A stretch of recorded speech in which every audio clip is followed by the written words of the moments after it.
Fala pessoal, tudo bem? Estamos aqui na nossa 25ª aula. Se você acabou de chegar, volta lá para a primeira, assiste tudo em ordem para você não perder aí o raciocínio do estudo e não perder o conteúdo. Eu não vou ficar repetindo coisas que já falei em outros vídeos, pelo menos vou tentar não repetir. Assim fica sempre algo novo e diferente para vocês poderem refletir. Algumas coisas interessantes para falar. Vocês estão percebendo que eu estou só colocando vídeo, eu acho que provavelmente uma vez por semana. Esse novo ano na Austrália eu comecei já com um trabalho novo, um cargo novo, com responsabilidade maior, um cargo maior. Então vai ser praticamente impossível gravar vídeos durante a semana. Não vou conseguir mais fazer nem no meu horário de almoço, nem o horário de almoço estou fazendo direito. Então eu vou gravar provavelmente no sábado ou no domingo. Hoje é domingo aqui, então eu vou gravar ou no sábado ou no domingo.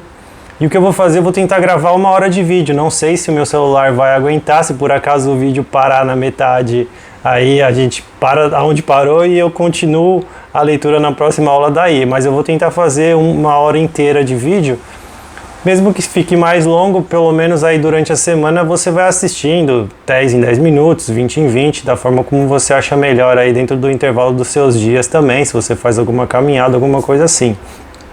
Então eu vou tentar sempre gravar 1 hora quando eu tiver tempo, assim pelo menos até esperar o próximo vídeo no próximo final de semana, se eu conseguir gravar, aí já tem pelo menos um pouco mais de conteúdo para vocês ficarem aí escutando, aprendendo e refletindo também durante a semana, beleza? Quero aproveitar para agradecer, o pessoal fica mandando mensagem aí falando que está gostando muito para eu continuar fazendo estudo, vou continuar fazendo estudo, vou continuar disponibilizando de forma gratuita, não tem problema, não se preocupe com isso. O pessoal fala como que pode ajudar e agradecer. Cara, não é só curtir, compartilhar, se inscrever, apertar o sininho, se tornar membro ajuda bastante também. Então, todas essas coisas ajudam com que o YouTube veja que o canal é relevante e leve também, como sugestão para pessoas novas, e aí o canal vai crescendo, de uma forma orgânica. Então, essa é a forma como você tem de me ajudar a fazer com que esse conteúdo cresça e esse projeto chegue a mais pessoas também. Então bora lá, vou começar aqui, como eu falei para vocês, capítulo 10, o impacto das crenças em trading. Teve uma pessoa que me falou, Roger, você não pode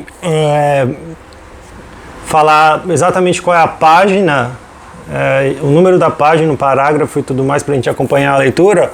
A questão é a seguinte, no Kindle, como vocês estão vendo aqui, não existe isso, só existe a porcentagem. Está dizendo agora que a gente está no 72%, então estamos quase acabando o livro. A única coisa que eu posso falar é sempre quando tem o começo de um novo capítulo ou tem subtemas dentro desse capítulo. Então agora a gente está começando no capítulo 10, o impacto das crenças em trading, para quem está acompanhando aí com o livro também, beleza? Vamos nessa então.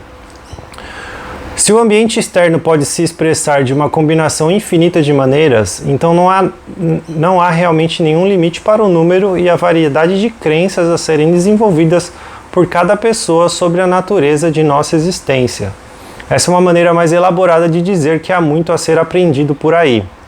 No entanto, para fazer uma observação geral sobre a natureza da humanidade, eu diria que certamente não vivemos de maneira consistente com essa afirmação.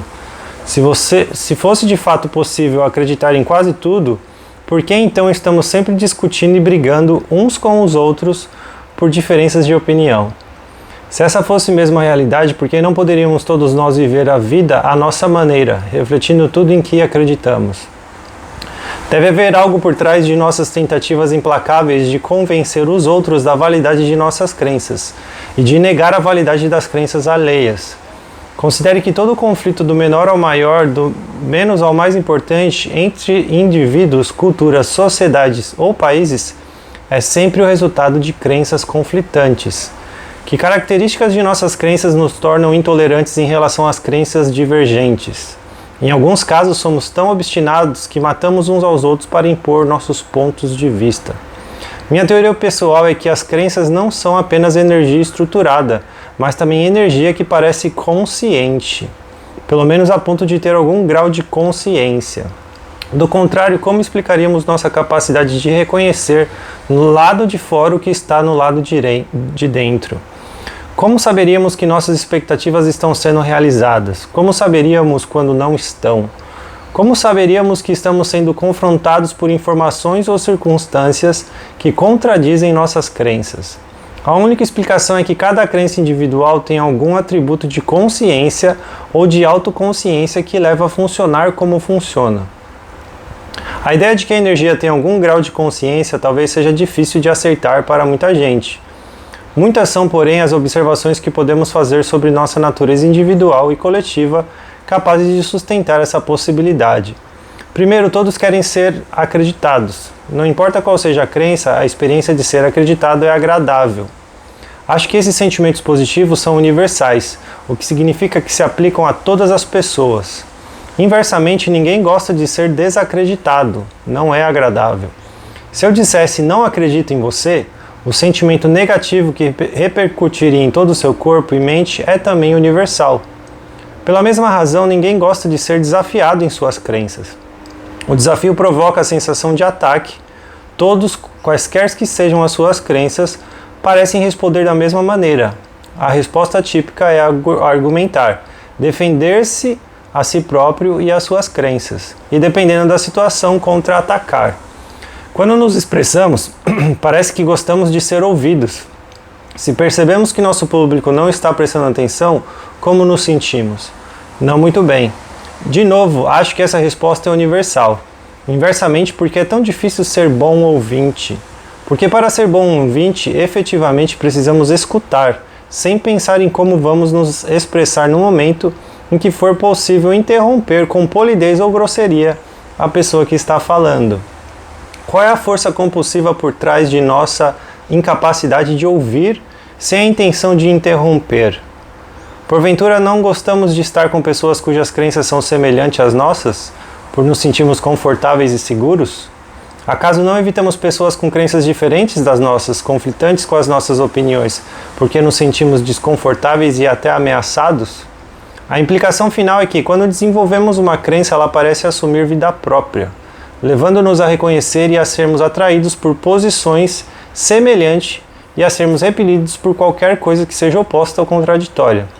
Considerando o vasto número de crenças divergentes, se esses sentimentos de atração ao conforto e de repulsão à ameaça são universais, então cada crença individual, de alguma maneira, deve ter consciência de sua existência. E essa energia estruturada consciente deve comportar-se de maneira característica comum a todos nós. Aqui ele está falando de uma questão mais pessoal, uma visão mais pessoal sobre aquilo que ele acredita, né, do papel das crenças, da energia, de algumas crenças tendo até uma vida própria, uma consciência própria. Então é um ponto mais pessoal dele, não tenho muito o que falar sobre isso, porque eu também tenho o meu ponto de vista, que aliás é diferente do dele. Características básicas de uma crença. Aí a gente já chegou a um subtema dentro desse capítulo, tá? Há 3 características que você precisa compreender para se imbuir com eficácia das 5 verdades fundamentais sobre trading no nível funcional do seu ambiente mental. Primeiro, as crenças parecem ter vida própria e, portanto, resistem a qualquer força que alteraria a sua forma presente. Segundo, todas as crenças ativas exigem expressão. Terceiro, as crenças continuam ativas, saibamos ou não conscientemente de sua existência em nosso ambiente mental. Então, voltando para o primeiro, as crenças resistem a qualquer força que possa alterar sua forma presente. Talvez não sejamos capazes de compreender a dinâmica básica de como as crenças preservam sua integridade estrutural, mas temos condições de observar que elas agem assim, mesmo em fase de pressões ou forças extremas. Em toda a história humana, muitos são os exemplos de pessoas cujas crenças sobre alguma questão ou causa era tão poderosa que elas optaram por praticar iniquidades, torturas e mortes, em vez de se expressar de maneira que violasse suas crenças. Essa é, por certo, uma demonstração da maneira como as crenças são poderosas e da intensidade com que resistem a qualquer tentativa de alterá-las ou transgredi-las, até de maneira mais tênue. As crenças parecem compor-se de um tipo de energia ou força que naturalmente resiste a qualquer intervenção, que as leve a assumir outra forma que não seja atual. Significaria isso que elas não podem ser alteradas? Absolutamente não. Significa apenas que temos de compreender como trabalhar com elas. As crenças podem ser alteradas, mas de maneira como em geral se supõe, mas não da maneira como geralmente se supõe. Acredito que uma vez formadas, as crenças não podem ser destruídas. Eu não acredito nisso, eu acredito que todas as crenças podem ser destruídas, tá? Então eu não acredito com essa visão dele. Em outras palavras, nada podemos fazer para que uma ou mais de nossas crenças se extinga ou desapareça como se nunca tivesse existido. De novo, eu não acredito nisso. É possível sim você eliminar completamente uma crença que não é favorável a você. Essa asserção se fundamenta em uma lei básica da física. De acordo com Albert Einstein e outros da comunidade científica, a energia não pode ser criada ou destruída. Então, eu não acredito em crença como energia, então por isso que esse argumento não faz muito sentido para mim. Ela só pode ser transformada. Se as crenças são energia, a energia consciente estruturada, que tem conhecimento da sua existência, então esse mesmo princípio da física se aplica às crenças, no sentido de que não conseguimos erradicá-las. Então, vamos lá, ele está falando o seguinte: como ele acredita que crença é uma energia, e é uma energia estruturada e uma energia que tem consciência, baseado nos estudos de Einstein, a energia ela não pode ser destruída, nem criada, ela só pode ser transformada. Então, ele não acredita que uma crença pode, desaparecer. Eu não acredito nesse tipo de teoria e nesse tipo de visão dentro do ser humano. Mas é importante que vocês entenderem o raciocínio que ele está fazendo para o ponto que ele vai chegar. Se você soubesse que alguém ou algo estava tentando destruí-lo, qual seria a sua reação? Você se defenderia, contra-atacaria e possivelmente ficaria ainda mais forte do que antes de saber da ameaça. Cada crença é um componente do que consideramos nossa identidade. Não seria razoável esperar que, se ameaçada, cada crença individual responda como todas as partes respondem coletivamente? Então, como ele acredita que uma crença tem como se fosse uma vida própria, por ser uma energia consciente, ele está falando que essa crença vai querer brigar com você na hora que você tenta mudar ela. Eu já não penso dessa forma. Como que eu penso, só para vocês entenderem também? Por algum motivo da vida, você desenvolveu essa crença. Geralmente essa crença, se ela for negativa, você desenvolveu ela como um mecanismo de defesa para lidar com algumas coisas que estavam confortáveis naquele momento. E dependendo dessa crença, do quão forte ela é, e se principalmente ela iniciou nos seus primeiros anos de vida, vai sim ser muito difícil você mudar ela. Vai ser muito difícil a luta para que você se torne uma pessoa diferente, que pensa diferente do que você pensava. Mas eu não acho isso impossível, porque senão eu não acreditaria na mudança do ser humano como um todo.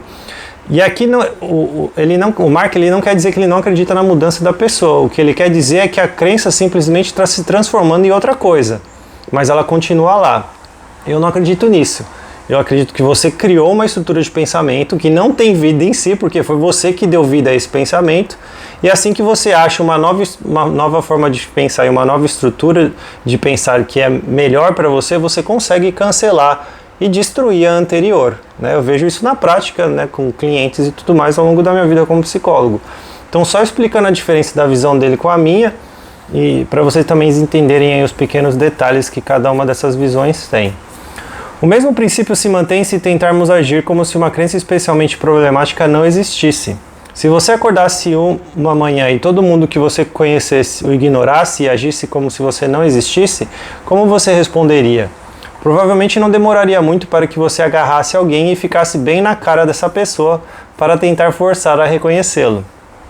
Mais uma vez, se ignorada de propósito, cada crença individual agirá exatamente da mesma maneira. Ela encontrará uma forma de impor sua presença em nosso pensamento ou comportamento consciente. Então, de novo, ele está explicando como que uma crença, que tem a própria energia e a própria consciência, fica tentando se impor sobre a sua vontade. Eu não gosto muito desse conceito, parece que é como se fosse um ser além de você. Eu não gosto disso porque acaba tirando um pouco de responsabilidade. Foi você que construiu essa crença, é você que pensa desse jeito, é você que está agindo desse jeito, e é você que vai ter que escolher mudar isso. Não tem nada ali tentando brigar com você, é você com você mesmo. Tudo que existe de você e dentro de você é inteiro seu. Para mim não tem essas separações. A maneira mais fácil e mais eficaz de trabalhar com nossas crenças é sutilmente torná-las inativas ou não funcionais, retirando-lhes a energia. Chama esse processo de desativação. Depois da desativação, a estrutura original da crença continua intacta intacta, de modo que tecnicamente ela não mudou. A diferença é que a crença já não tem energia. Sem energia, ela não tem capacidade para agir como força sobre nossa percepção da informação ou sobre o nosso comportamento. Eis um exemplo pessoal. Quando criança pequena, fui ensinado a acreditar em Papai Noel e na Fada do Dente. Em meu sistema mental, ambos os personagens são exemplos perfeitos do que agora são crenças não funcionais ativas. Contudo, embora inativas, elas ainda existem em meu sistema mental, só que agora subsistem como conceitos sem energia. Se você se lembra do capítulo anterior, defino crenças como uma combinação de experiências sensoriais e de palavras que formam um conceito energizado. A energia pode ser extraída do conceito, mas o conceito em si permanece intacto em sua forma original. No entanto, sem energia, ele não mais tem o potencial de atuar sobre a minha percepção de informações ou sobre o meu comportamento. Eu não vou ficar aqui discordando de tudo que ele está falando, eu vou continuar lendo, até mesmo para que a gente chegue para partes que possam até ser relevantes para vocês aí no dia a dia. Mas eu tenho uma visão diferente disso que ele está falando. Assim, sentado aqui, digitando em meu computador, se alguém se aproximasse e dissesse que Papai Noel estava na porta da frente, como você acha que eu perceberia e interpretaria essa informação? Eu a trataria como irrelevante ou como uma brincadeira, evidentemente. Contudo, se eu tivesse 5 anos e minha mãe dissesse que Papai Noel estava na porta da frente, as palavras delas imediatamente liberariam um enorme reservatório de energia positiva dentro de mim, impelindo-me a pular e a correr para a porta da frente, tão rápido quanto eu conseguisse. Nada seria capaz de me deter, eu teria superado qualquer obstáculo em meu caminho. O exemplo que ele está usando é muito bom, então eu acho que eu vou ter que explicar para vocês também não ficarem confusos. Ele falou que como ele acreditava em Papai Noel e Fada do Dente, mas depois de crescer ele percebeu que essa crença não era real. Então essa crença ainda existe nele, mas ela é como se fosse dormente, porque ela não libera nenhuma energia, porque ele sabe que aquilo é uma mentira. E aí também tem toda a questão de ser um jogo de palavras, né? Porque, na minha opinião, você acreditou que o Papai Noel existiu. Depois que você cresceu, desenvolveu a maturidade e a inteligência, você percebeu que aquilo era um conto de fadas, e agora aquela crença não existe mais, então você não acredita em Papai Noel. Ponto final. Não é uma crença que existe mais, ela não existe mais, porque você não acredita mais nisso. A única coisa que você sabe é que Papai Noel não existe. Antes você sabia que ele existia, e aí é a parte do exemplo que eu acho interessante. Quando você achava que o Papai Noel existia, você sentia todos os prazeres de o Papai Noel estar ali, ou chegando, ou se aproximando com um presente que você vai ganhar. Agora que você sabe que Papai Noel não existe, você não sente nada. Então a sua forma de pensar alterou a sua forma de sentir. Antes eu acreditava nessa crença, agora eu não acredito mais. Ele acredita que essa crença continua dormindo. Eu simplesmente acredito que essa crença não existe mais, né? Não existe mais, porque você não acredita mais. Então ela não está mais lá, ela não está mais dormindo. Ela nunca vai acordar, porque já está definido o que você pensa sobre isso, né? Então, para ela estar dormindo é como se ela pudesse acordar em algum momento, mas não. Ela não vai mais acordar, porque você já sabe que aquilo não é real. E por que esse exemplo é importante? Porque isso que acontece com a questão do perder, né? Se você tem uma crença sobre o que significa perder, e toda vez que aquilo se manifesta, vai trazer diversas emoções dentro de você. Então o processo de perder se torna doloroso porque todas as crenças relacionadas com o que significa perder vão trazer essas emoções. A partir do momento que você muda a forma de ver o perder no mercado, né, você muda as suas crenças sobre o que significa perder, você não sente mais o que você sentia antes, né, porque você não está mais vinculado a essas crenças. Então é um exemplo muito bacana do que ele está usando aqui do Papai Noel, para vocês entenderem com o que a gente faz com outras coisas da vida. Então, só colocando os detalhes aí também para não ficar muito confuso. Em algum momento meus pais me disseram que Papai Noel não existia. Agora eu tenho em meu sistema mental duas idiosincrasias contraditórias sobre a natureza do mundo. Uma, Papai Noel existe. Duas, Papai Noel não existe. A diferença entre elas está na carga de energia de cada uma.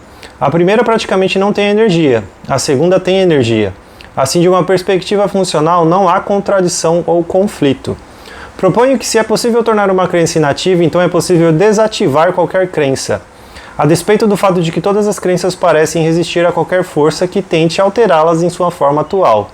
O segredo para transformar com eficácia as nossas crenças é compreender e, portanto, acreditar que realmente não estamos mudando as nossas crenças, estamos apenas transferindo energia de um conceito anterior para o conceito novo, que consideramos mais útil para nos ajudar a realizar nossos desejos ou alcançar nossos objetivos, de novo. Não é essa dinâmica que eu acredito. Eu não acredito que a gente está simplesmente transferindo ou mudando. Eu acredito que para que a gente de fato consiga construir uma crença nova, a gente precisa destruir a crença antiga, né, ou que ela se torne totalmente inválida, né, para que a gente não fique retornando a ela por algum motivo. Então, é simplesmente uma maneira diferente de pensar, tá? Não estou falando que ele está certo ou que eu estou certo, ele está errado, nem nada disso.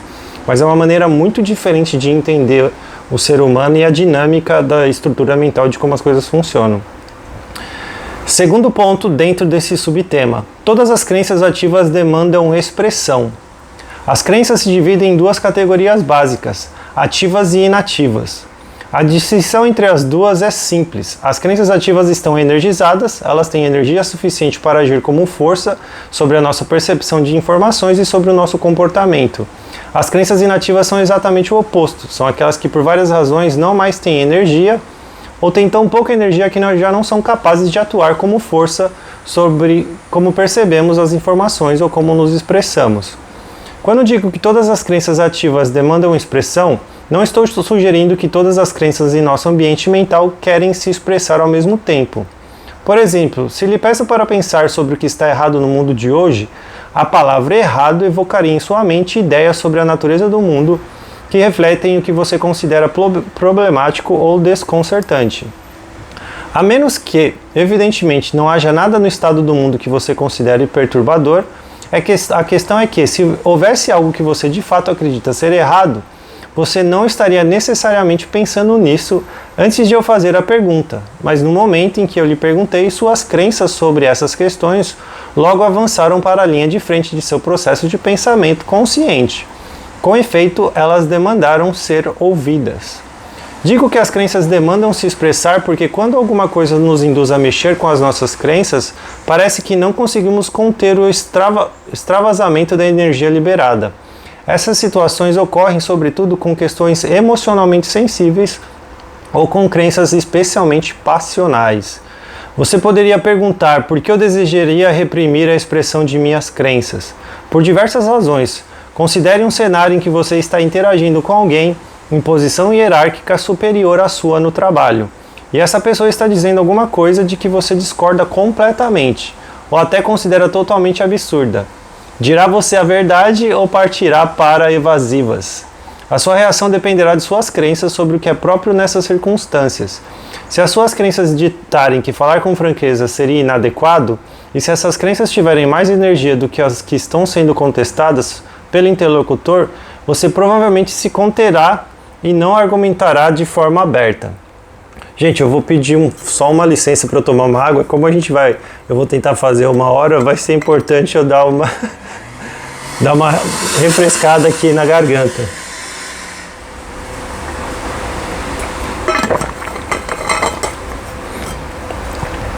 Importante falar que, esqueci de falar no começo do vídeo, eu estou escrevendo o meu 5º livro e não falei ainda qual é o tema. Vai ser surpresa, eu tenho certeza que vocês vão gostar muito. Se vocês estão gostando desse estudo, vocês vão gostar muito desse livro. É um tema bem ousado, de um assunto bem importante. E esse livro vai ser lançado em algum momento esse ano. Se você quiser saber mais, é só você me acompanhar pelo Instagram. É geralmente no Instagram que eu posto tudo o que está acontecendo aí na minha vida profissional, que é o roger.psicólogo. Então me segue lá no Instagram e fica aí de olho que logo logo o livro está saindo. Eu já sei que acho que já chegou nas 50 páginas. Então vai ser assim como os outros livros, bem curtos, mas cada capítulo direto e reto no que você precisa fazer, no que você precisa tomar cuidado, quais crenças e exemplos, e direto ao ponto. Não gosto muito de ficar enrolando. Bom, voltando aqui para o livro, mais uma vez ele está falando, ele estava explicando aqui sobre a relação das crenças. E a forma como ele pensa é uma questão de energia, né? Então ele fala assim, você está ali numa conversa com o seu chefe, ele está falando uma coisa que bate de frente com a sua crença. E aí ele fala, bom, você vai falar alguma coisa ou você vai deixar passar para evitar, né, problemas no futuro. E aí ele fala que dependendo da energia dessa crença, pode ser que você nem tenha o controle de fazer isso e essa crença venha à tona e você se defenda e você brigue ou acabe até perdendo o emprego, sei lá o que pode acontecer. Então eu não gosto dessa ideia, porque é como se as crenças fossem coisas aleatórias dentro de você que você não tem controle. Eu não gosto disso, né? Então é você que está pensando, é você que está se incomodando. Se existem crenças em você que é poderosa o suficiente que você vai querer falar alguma coisa de volta para o seu chefe naquele momento, isso é uma escolha sua. Você faz isso porque você quer. Você se cala se você quiser, você fala se você quiser, você briga se você quiser. Não é uma energia numa crença que vai simplesmente vir e tomar conta de você. Eu não acredito nisso. Eu acredito que é você que tem o poder dessa escolha. E é você que vai refletir se é o momento certo, quais palavras certas e como você vai falar a sua opinião sem soar, né, desrespeitoso, intolerante e tudo mais. Mas para mim está tudo dentro de você, essas capacidades. Não são energias em crenças que simplesmente vão tomar conta e você perde o controle completamente. Eu não acredito nessa maneira de pensar. Você pode simplesmente olhar para essa pessoa, o chefe, e assentir com a cabeça. Estará, porém, a sua mente de acordo com essa atitude? Absolutamente não. Suas opiniões sobre as questões em debate são efetivamente contrárias a cada ponto defendido pelo chefe.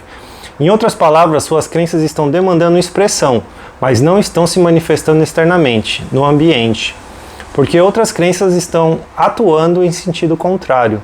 No entanto, elas logo encontrarão uma maneira de se expressar, certo? Assim que se desvencilhar da situação, também você provavelmente descobrirá uma maneira de descarregar ou até de vomitar seus argumentos. Você, por certo, descreverá o que teve de aguentar a alguém em quem você confia e que tende a ouvi-lo com simpatia. Esse é um exemplo de como nossas crenças querem se expressar quando estão em conflito com o ambiente externo. Então, eu entendo isso e para mim isso faz sentido, né, do ponto de vista que você tem coisas dentro de você que você quer pôr para fora, né? Você quer expressar aquilo, principalmente se você foi desafiado pelo seu chefe e você não pôde fazer nada porque você ficou com medo de perder o emprego, você vai querer com alguém conversar sobre aquele assunto. Mas é dentro de toda uma unidade que está acontecendo dentro de você, dentro de uma relação que acontece dentro de você. Não energias separadas de crenças separadas que estão te forçando a fazer isso. Mas é um simples exercício de uma dinâmica que acontece dentro de você e você vai escolhendo como trabalhar com todas essas coisas.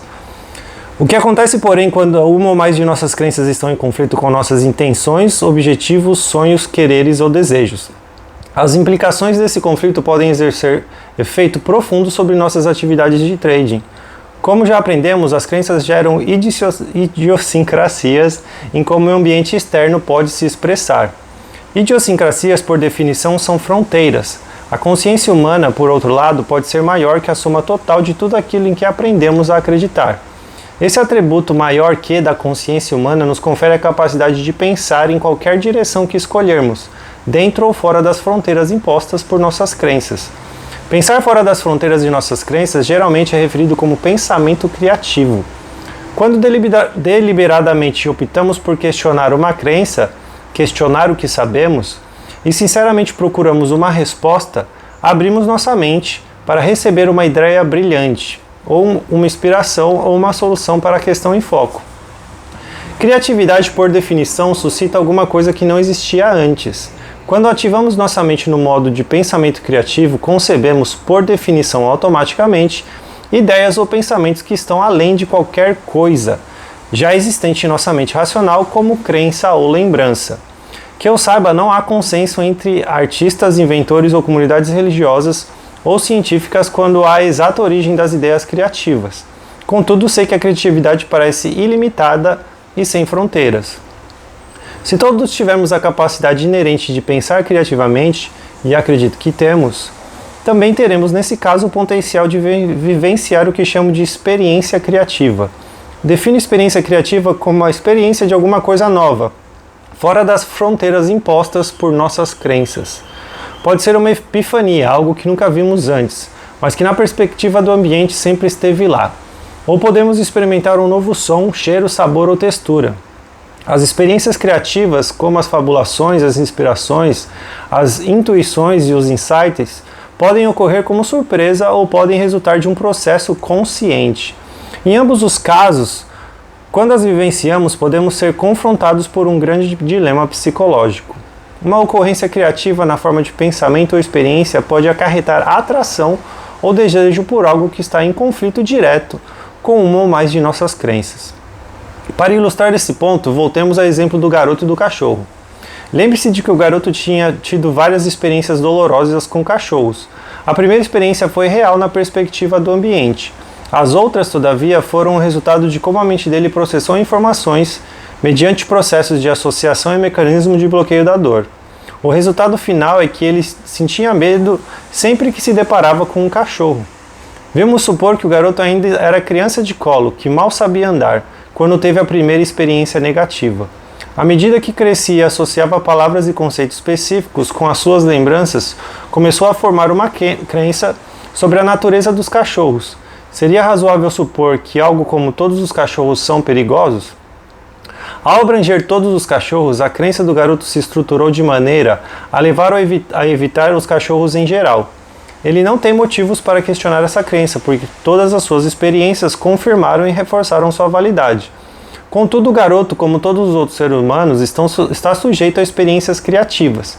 Em circunstâncias normais, o garoto fará tudo o que for possível para não encontrar um cachorro. Mas e se algo não intencional e inesperado ocorrer? Suponha que o garoto esteja passeando com os pais e assim se sinta seguro e protegido. Agora imagine que ele e os pais cheguem ao esquina e não vejam o que vem do outro lado. Deparam então com uma cena em que várias crianças mais ou menos da idade do garoto estão brincando com alguns cachorros. E além disso, parecem estar obviamente se divertindo à beça. Essa é uma experiência criativa. O garoto se confronta com uma informação incontestável de que sua crença sobre a natureza dos cachorros não é verdadeira. O que acontece agora? Primeiro, a experiência não resultou da atitude consciente do garoto. Ele não decidiu voluntariamente se expor a uma informação que contradia o que ele acreditava ser verdade. Podemos chamá-la de experiência criativa não deliberada, porque o ambiente externo o forçou a confrontar outras possibilidades para ele inexistentes. Segundo, a experiência de ver outras crianças brincando com o cachorro sem se machucarem deixou o garoto em estado de confusão mental.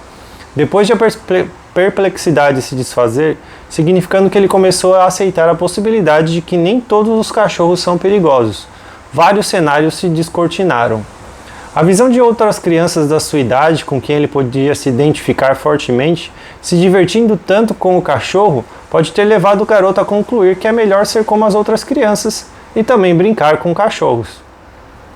Nessa hipótese, esse encontro criativo ao acaso o tornou propenso a expressar como até então ele supunha impossível, interagir com cachorros. De fato, a ideia parecia tão inviável que até então nem mesmo lhe tinha ocorrido. Agora ele não só a considera, mas também a deseja. Será ele capaz de se expressar de maneira compatível com seus desejos? A resposta a essa pergunta é uma questão de dinâmica de energia. Duas forças dentro do garoto estão em conflito dentro de si, competindo por expressão, a crença de que todos os cachorros são perigosos e o desejo intenso de se divertir e ser como as outras crianças. O que ele fará na próxima vez que encontrar um cachorro será determinado pela força que tiver mais energia, a crença ou o desejo. Dada a intensidade da energia na crença de que todos os cachorros são perigosos, podemos supor razoavelmente que ela será muito mais forte que o desejo. Se for assim, ele achará muito frustrante seu próximo encontro com o cachorro. Ainda que ele queira tocar ou afagar o cachorro, ele concluirá que não pode interagir com o animal de maneira alguma. O vocábulo todos no enunciado da crença atuará como força paralisante, impedindo-o de realizar o seu desejo. É bem possível que ele esteja consciente do fato e de que o cachorro que ele quer afagar não é perigoso e não o machucará, mas ele não superará o bloqueio até que o confronto entre as duas forças se incline a favor do desejo. Se o garoto quiser mesmo interagir com cachorros, ele terá de vencer o medo. Para tanto, será preciso desativar a crença de que todos os cachorros são perigosos para se imbuir de uma crença sobre cachorros mais compatível com seus desejos. Sabemos que os cachorros podem se expressar de várias maneiras, desde afetuosas e gentis até perversas e ameaçadoras. No entanto, proporcionalmente, poucos cachorros se enquadram nessa última categoria. Assim, uma crença a ser adotada pelo garoto seria algo como: os cachorros em sua maioria são amigáveis. Essa crença o tornará apto a reconhecer características e padrões de comportamento que lhe indicarão os cachorros com que brincar e os cachorros a evitar. Contudo, a questão mais ampla é como eliminar o vocábulo todos da crença "todos os cachorros são perigosos", para superar seu medo generalizado de cachorros. Lembre-se de que todas as crenças existem naturalmente a qualquer força capaz de alterar sua forma atual. Mas, como indiquei acima, a abordagem apropriada não é tentar alterar a crença, mas antes drenar sua energia e canalizá-la para outras crenças mais adequadas a nossos propósitos. Para desativar o conceito denotado pelo vocábulo "todos", o garoto terá de criar uma expectativa positiva em relação ao cachorro. Em algum ponto, ele terá de vencer o medo e tocar um cachorro. Eu não tenho muito o que falar aqui porque ele está simplesmente repetindo o que ele já falou em outros capítulos. Então ele só está falando de uma forma diferente, algo que ele já falou antes. E eu não vou ficar repetindo coisas que eu já expliquei para você antes. E esse é um dos motivos do porquê meus livros são muito mais curtos e diretos. Eu não gosto dessa ideia de ficar repetindo as mesmas coisas de forma diferente. Fazer isso talvez exija do garoto muito esforço durante longo tempo. No começo do processo, sua nova descoberta sobre cachorros pode ser suficientemente apenas para ficar na presença de um cachorro, a certa distância, e não fugir. No entanto, cada encontro com um cachorro, mesmo de longe, que não resulte em desfecho negativo, reduzirá cada vez mais a energia negativa da sua crença de que todos os cachorros são perigosos. Por fim, cada nova experiência positiva lhe possibilitará diminuir a distância entre ele e os cachorros, gradualmente a ponto de realmente conseguir tocá-los. Numa perspectiva de dinâmica de energia, ele conseguirá afagar um cachorro quando seu desejo de agir assim for pelo menos tão intenso quanto sua crença de que todos os cachorros são perigosos. O momento em que ele de fato tocar um cachorro produzirá o efeito de extrair grande parte do restante da energia negativa do conceito todo e transferi-la para uma crença que reflita sua nova experiência. Embora provavelmente não sejam assim tão comuns, algumas pessoas, por várias razões, têm motivação suficiente para se submeterem de forma deliberada ao processo descrito acima. Contudo, é possível que não estejam conscientes dessa dinâmica. Pessoas que enfrentam um medo dessa magnitude, que remonta à infância, em geral o fazem de maneira um tanto desconexa e improvisada. Durante muitos anos, sem saber exatamente o que estão fazendo, a menos que recebam ajuda profissional competente. Mais tarde, já adultos, se lhe perguntam ou se acaso deparam com uma situação que lembre de seu passado, por exemplo, ao observarem uma criança que tem medo de cachorro, elas com frequência caracterizam a situação que estão enfrentando como: eu me lembro de quando eu também tinha medo de cachorro, mas eu o superei. O resultado final do primeiro cenário foi que o garoto lidou com seu medo desativando sua crença limitante sobre a natureza dos cachorros. Isso lhe permitiu expressar de maneira que considera aprazível algo que de outro modo teria sido impossível. O segundo cenário, antes de eu continuar, resumindo tudo isso e usando isso em relação ao mercado, a ideia é basicamente muito simples e que eu já falei em outras aulas. Você só vai conseguir não sentir nada quando toma um loss, o perder só vai se tornar algo normal para você quando você conseguir, nas palavras do Mark, desativar a energia que você tem em relação a essa ideia. No meu caso, usando diferentes palavras sobre nada relacionado a desativar ou energia, mas a partir do momento que você entender que existe uma maneira diferente de enxergar o perder, então eu não estou mais vendo o cachorro só como algo perigoso, eu estou vendo o cachorro como algo que pode trazer alegria, diversão e carinho. Então eu não estou mais só vendo o perder como algo ruim, como algo frustrante, como algo que abala meu ego, como algo que diz que eu sou um burro, idiota, desprezível, que é o que acontece com muitas pessoas. Eu estou vendo o perder como uma possibilidade de aprender, entendendo que faz parte desse mercado, entendendo que eu não tenho controle sobre isso, entendendo que não importa o quanto estude, vai ser parte do meu dia a dia. Então eu vou me expondo a essas experiências, eu vou me expondo ao loss de uma forma diferente, e com o tempo a minha mente assume essa nova maneira de viver o perder. E aí essa nova maneira de viver o perder vai ser minha nova crença, e essa crença vai me ser útil como trader no mercado. Então existe uma maneira de você pensar diferente para que você consiga ter consequências diferentes da forma de sentir sobre aquela coisa. Então é importante você entender essa diferença, porque se você só ficar brigando com a raiva que você tem de perder e de tomar loss, isso não vai te levar para lugar nenhum. O que você precisa fazer é achar novas significações e novas importâncias do que o loss pode ser na sua caminhada, para que então se torne seu amigo, né? E você, em vez de você parar de sentir dor, você aproveita aquilo como um momento de aprender um pouco mais sobre você ou sobre o seu operacional. Então, um resuminho aí legal para a gente não se perder muito também nesse mundo que ele entrou das crenças, que está numa parte muito mais psicológica, metafísica, do que de fato aquilo que a gente está... Óbvio, né? Muito útil para os traders, mas é uma aula que está muito intensa nessa parte psicológica mesmo. O segundo cenário que poderia resultar da experiência criativa não deliberada da criança com cachorros é o de não se sentir atraída pela possibilidade de brincar com o cachorro. Em outras palavras, ela poderia não se importar tanto em ser como as outras crianças ou interagir com cachorros.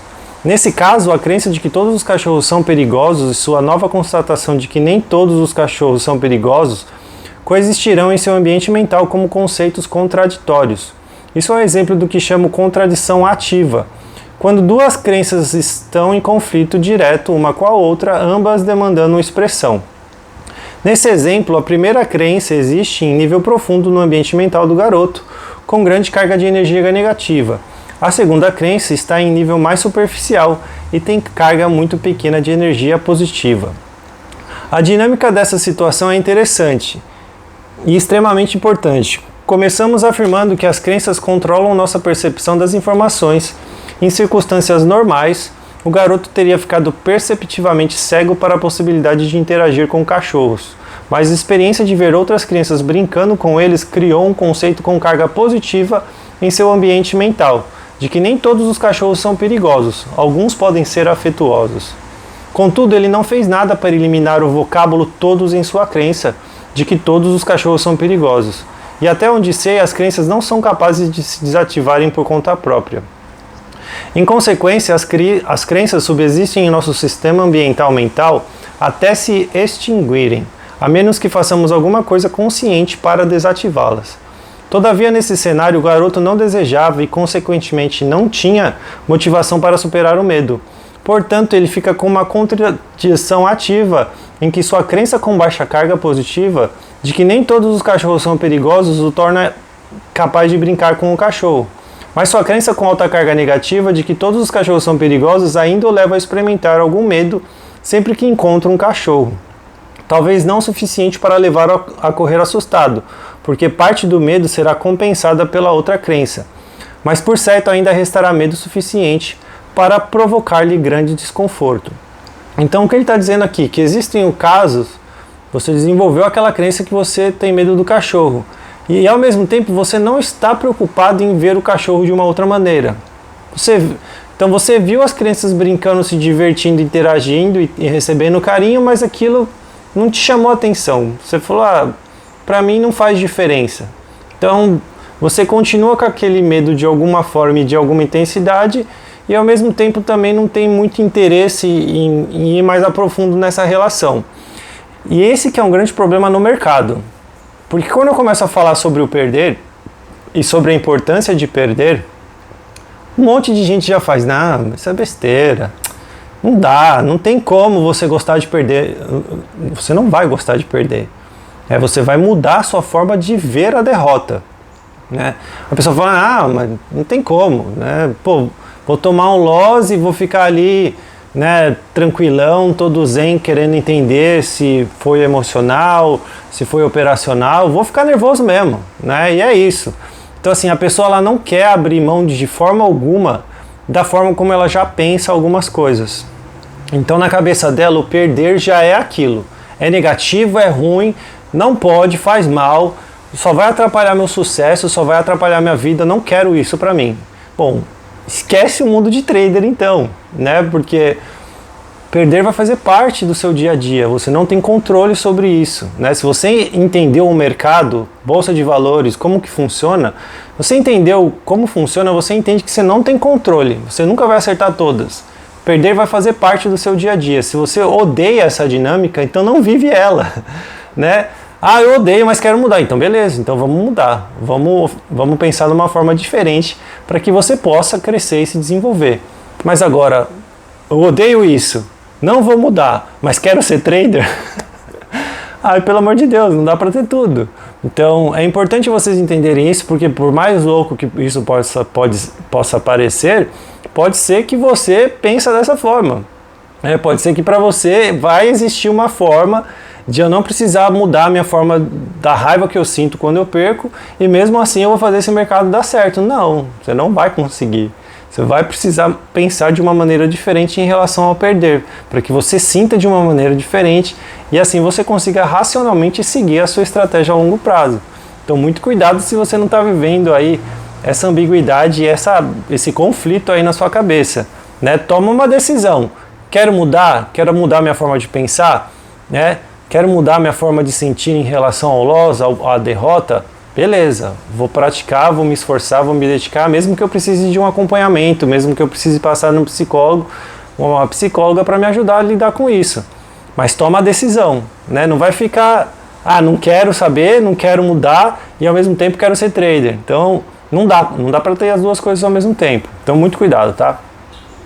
A capacidade de vermos e, portanto, de sabermos que a situação não é perigosa e a possibilidade de, ao mesmo tempo, ficarmos imobilizados pelo medo podem ser muito frustrantes, se não compreendermos que nossas descobertas propiciadas pelo pensamento criativo e que nossas constatações oriundas de uma experiência criativa não deliberada não têm necessariamente energia suficiente para se tornar força dominante em nosso ambiente mental. Em outras palavras, nossa nova conscientização ou descoberta poderia muito bem ser dotada de energia suficiente para atuar como força confiável sobre nossa percepção da informação, induzindo-nos assim a perceber possibilidades que do contrário seriam invisíveis, mas poderia não ter energia suficiente para agir como força confiável sobre nosso comportamento.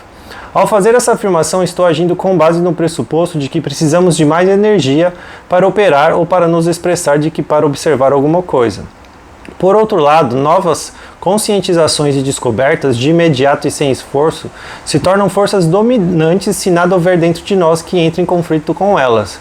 Se, porém, não estivermos dispostos a desativar essas forças conflitantes, despendendo algum esforço, especialmente caso tenham carga negativa, agir com base no que descobrimos será, no mínimo, uma luta, talvez de todo impossível. O que acabei de descrever é o dilema psicológico que praticamente todos os traders precisam resolver. Digamos que você aprendeu com nitidez a natureza das probabilidades e que, em consequência, saiba que a próxima operação é simplesmente uma operação numa série de operações com um desfecho provável. No entanto, você descobre que ainda está com medo de entrar nessa próxima operação, ou que continua suscetível a vários erros de operação decorrentes do medo, que analisamos no capítulos anteriores. Lembre-se de que a causa básica do medo é a propensão a definir e a interpretar as informações do mercado como ameaçadoras. Qual é a fonte de nossa tendência a interpretar as informações do mercado como ameaçadoras? Nossas expectativas. Quando o mercado gera informações que não coincidem com o que esperamos, os tiques para cima e para baixo parecem assumir uma qualidade ameaçadora. Eles formam uma carga negativa. Em consequência, sentimos medo, estresse e ansiedade. Qual é a fonte básica de nossas expectativas? Nossas crenças. À luz do que você agora compreende sobre a natureza das crenças, e se você ainda estiver experimentando estados mentais negativos ao operar, é de supor que haja um conflito entre o que você sabe sobre os desfechos prováveis e quaisquer outras crenças em seu ambiente mental que estejam argumentando, demandando expressão, por alguma outra coisa. Lembre-se de que todas as crenças ativas demandam expressão, mesmo que não o queiramos. Para pensar em probabilidades, você precisa acreditar que todo mundo no mercado é singular, ou mais especificamente que todo operacional tem um desfecho singular. Quando você acredita em um nível funcional que todo operacional tem um desfecho único, significando que é uma crença dominante sem quaisquer outras crenças reivindicando algo diferente, você experimentará ao operar um estado mental isento de medo, estresse e ansiedade. E realmente o processo não pode funcionar de outra maneira. O desfecho singular não é algo que já experimentamos, portanto não é algo que já conhecemos. Se já fosse conhecido, não poderia ser qualificado como único. Quando você acredita que não sabe o que vai acontecer em seguida, o que realmente você está esperando do mercado? Se você disser não sei, você estará absolutamente errado. Se você acreditar que algo vai acontecer e que você não precisa saber exatamente o que é essa coisa para ganhar dinheiro, então onde está a propensão para definir e interpretar informações de mercado como ameaçadoras e dolorosas? Se você disser não há nenhuma, você estará de novo absolutamente certo. Eis mais um exemplo de como as crenças demandam expressão. Vamos considerar uma situação em que o primeiro encontro de uma criança com um cachorro foi uma experiência positiva. Em consequência, a criança não tem absolutamente nenhum problema em interagir com cachorros, aliás, com qualquer cachorro, por não ter encontrado nenhum que tenha sido hostil. Assim, ela não tem um conceito, uma ideia energizada de que é possível que um cachorro lhe inflija qualquer dano ou lhe imponha alguma experiência de dor. Ao aprender a associar as palavras como lembranças, ela provavelmente desenvolverá uma crença mais ou menos na linha de todos os cachorros são amigáveis e divertidos. Por isso, toda vez que um cachorro entrar em seu campo de consciência, essa crença demandará expressão, na perspectiva de alguém que teve uma experiência negativa com um cachorro. Parecerá que essa criança tem uma atitude de negligência imprudente. Se você tentar convencer a criança de que algum dia ela poderá ser mordida se não for cautelosa, a crença dela levará a menosprezar ou a desconsiderar completamente o seu conselho. A resposta seria algo como, de jeito nenhum, ou isso não pode acontecer comigo. Digamos que em algum momento da vida ela se aproxime de um cachorro desconhecido que quer ficar em paz, o cão rosna. O aviso passa despercebido e o cachorro ataca a criança. Na perspectiva do sistema de crenças da criança, ela acabou de ter uma experiência criativa. Que efeito terá essa experiência sobre a sua crença de que todos os cachorros são amigáveis? Ficará a crença agora com medo de todos os cachorros, como o garoto do primeiro exemplo. Infelizmente, a resposta a essas perguntas não é breve e direta, porque pode haver outras crenças também demandando expressão, que não tem nada a ver especificamente com cachorros, mas que podem interferir numa situação como essa. Por exemplo, e se a criança tiver uma crença altamente desenvolvida sobre traição? Ela acredita que já foi traída por alguém muito significativo, em situação muito significativa, que a levou a experimentar intensa dor emocional. Se ela associar o ataque por esse cachorro a uma traição, por cachorros em geral, e em essência uma traição à sua crença em cachorros, ela poderá facilmente passar a ter medo de todos os cachorros. Toda a energia positiva contida em sua crença original talvez se transforme instantaneamente em energia negativa. Quem sabe a crença até justifica essa mudança com uma racionalização como, se um cachorro pode me trair, então todos os cachorros podem me trair. Contudo, eu realmente acho que essa é uma ocorrência extrema e muito improvável. O mais provável é que a palavra todos em sua crença original seja imediatamente desativada e que a energia seja transferida para uma nova crença que reflete melhor a natureza dos cachorros.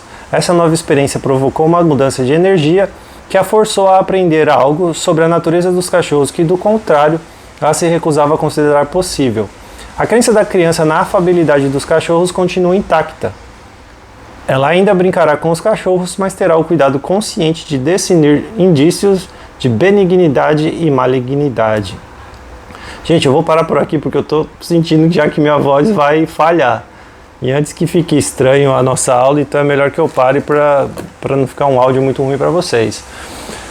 Algo muito importante que ele trouxe agora no fim é você entender como outras crenças podem se misturar com uma crença aleatória, né? Então vamos lá, a criança encontrou um cachorro, a primeira vez que encontrou um cachorro foi um cachorro legal, e ela desenvolveu a crença de que todos os cachorros são legais porque a primeira experiência com o cachorro foi legal. Então, na cabeça dela, é sempre isso que vai acontecer. Só que a partir do momento que um cachorro ataca e machuca ela, aquilo é uma experiência criativa porque está trazendo algo novo para a sua forma de pensar. Só que, como ele falou, se ela já tem crenças, outras crenças que estão se misturando nesse processo do pensamento, e a pessoa desconhece isso, então já pensando aí no seu mundo como trader, né, você não sabe muito bem como você pensa, você não sabe muito bem qual é a sua estrutura, a sua forma de lidar com as coisas.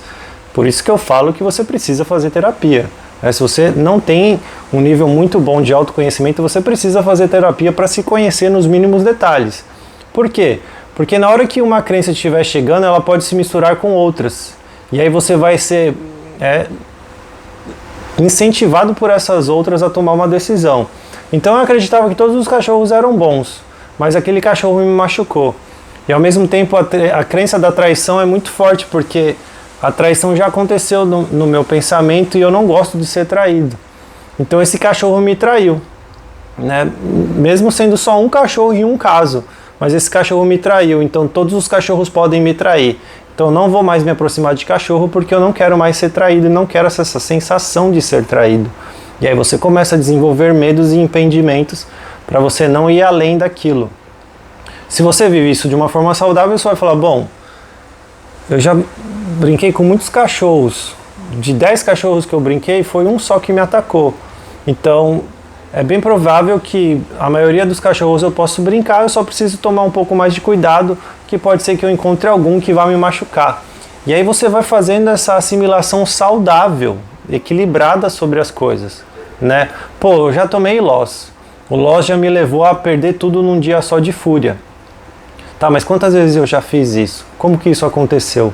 O que eu posso fazer diferente? O que eu estava pensando? Né? O que eu posso mudar na minha forma de pensar para que isso não aconteça de novo? Então você vai entendendo o porquê que eu falo do diário. O diário operacional e emocional. Se você não sabe como fazer isso, vai lá no meu site, no meu Instagram, no YouTube também tem. Procura lá diário operacional e emocional. Eu criei junto com um especialista. Tem tudo que você precisa no diário como um trader para que você se estude, se analise, cresça, aprenda. Você precisa ter um diário completo. Mesmo que você não queira comprar o que eu vendo, olha o vídeo do YouTube e copia, faz um igual se você manja de Excel. Mas você precisa se estudar, você precisa se entender, você precisa entender como você funciona.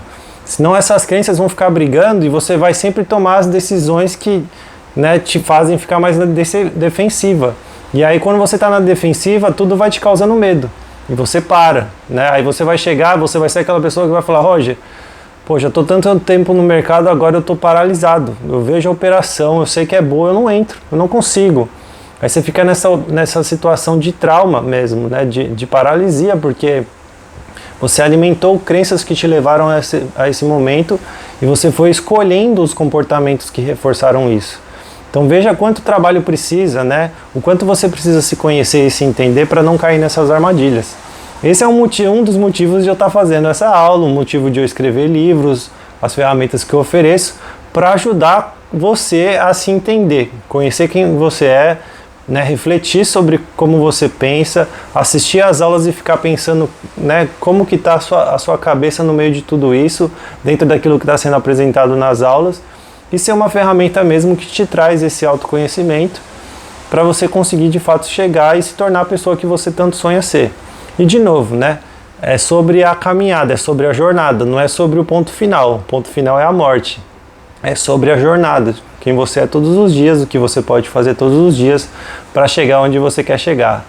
Gente, minha voz está acabando, depois me fala o que vocês acharam, se gostaram, melhor mesmo ficar 1 hora, porque como eu só vou gravar uma vez por semana, o conteúdo fica aí. Não deixa de comentar, de falar, principalmente aqui no YouTube, para gerar visualização e o YouTube mandar para mais pessoas e me ajudar a levar esse canal e esse tipo de conteúdo para a galera toda, tá? Obrigado mesmo pela atenção e carinho de vocês, fiquem de olho lá no meu Instagram, Roger Psicólogo, que logo eu tenho o lançamento do meu 5º livro e eu tenho certeza que vocês vão gostar. Beijo grande no coração, feliz ano novo mais uma vez e a gente se vê aí numa próxima. Até mais.